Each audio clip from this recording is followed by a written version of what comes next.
আবারও গৃহস্থ বাড়ির মধ্যে থেকে উদ্ধার হলো বিষধর শঙ্খিনী সাপ। এই বিষধর সাপটি বেশি লক্ষ্য করা যায় বন্ধ ঘরের মধ্যে বা নিরিবিলি কোনো জায়গায়। এই ঘটনাটি ঘটেছে তারকেশ্বর থানার অন্তর্গত টেগরা এলাকায়। এই সাপটি লম্বায় অনেকটা ছোট। আমরা সকলেই এই সাপকে কম বেশি দেখে থাকি। তবে এই বিষয় নিয়ে সাপ উদ্ধারকারী এক ব্যক্তি বলেন, আমাদের ভারতে প্রায় 50,000-এরও বেশি মানুষ বিষধর সাপের কামড়ে মারা যায়, যার মধ্যে 97% মানুষের মৃত্যু হয় গ্রামীণ এলাকায়, যার জন্য সম্পূর্ণ দায়ী ভারতে ছড়িয়ে থাকা কুসংস্কার তন্ত্র মন্ত্র ভেষজ। তবে আমরা ছোট দল নিয়ে গ্রাম্য সমাজের মানুষকে সচেতন করার চেষ্টা করি। আমাদের উদ্দেশ্য সাপ থেকে মানুষকে বাঁচানো এবং সাপকে মানুষের হাত থেকে বাঁচানো। তাই এই সংবাদ মাধ্যমের মধ্যে দিয়ে একটাই বার্তা দিতে চাই, কোথাও যদি সাপ দেখেন মারবেন না, পরিবর্তে বন দপ্তরকে খবর দেবেন। ওনারা এসে উদ্ধার করে সঠিক গভীর জঙ্গলে ছেড়ে দেবেন। ব্যুরো রিপোর্ট, তারকেশ্বর নিউজ আমার বাংলা। এখন আমরা আছি আমাদের তারকেশ্বর থেকে প্রায় 1.5-2 কিলোমিটার দূরে, এটা টেগরা নামক একটি এলাকা। তো এখানের মধ্যে দেখতে পাচ্ছেন যে একটি ব্যান্ডেড ক্যারেট, যেটাকে বাংলায় শাখামুটি বা শঙ্খিনী বলা হয়, তো এই বাড়ির মধ্যে প্রবেশ করেছে শিকার ধরার জন্য।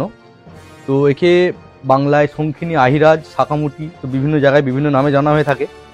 তো একে আমরা এখান থেকে নিয়ে যেয়ে এর সাধারণ পরিবেশে মুক্ত করব।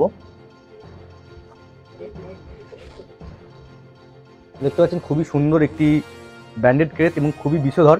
তো এই সাপ সচরাচর কাউকে কামড় দেয় না। এই সাপ প্রধানত অন্যান্য বিষধর নির্বিষ সাপ খেয়ে এদের জীবনযাপন করে।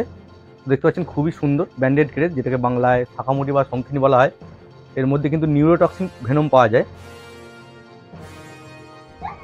কোথাও যাবেন আপাতত ব্যাগের মধ্যে প্যাক করে নিয়ে এর কোনো সাধারণ পরিবেশে যে আমরা মুক্ত করব।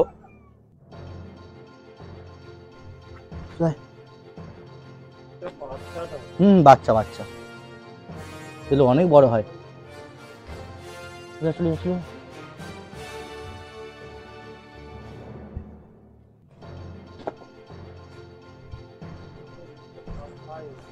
অন্য সাপ খেয়ে নেয়।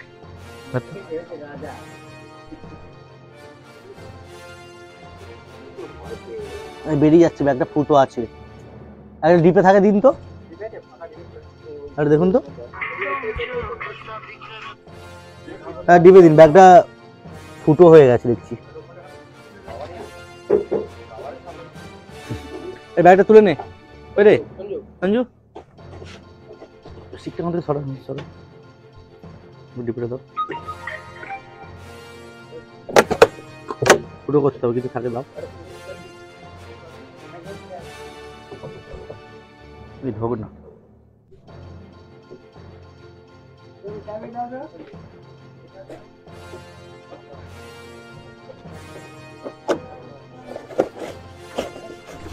দেখি দাও।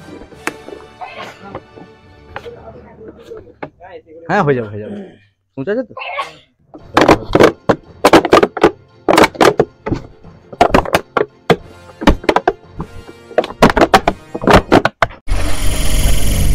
নিউজ আমার বাংলা,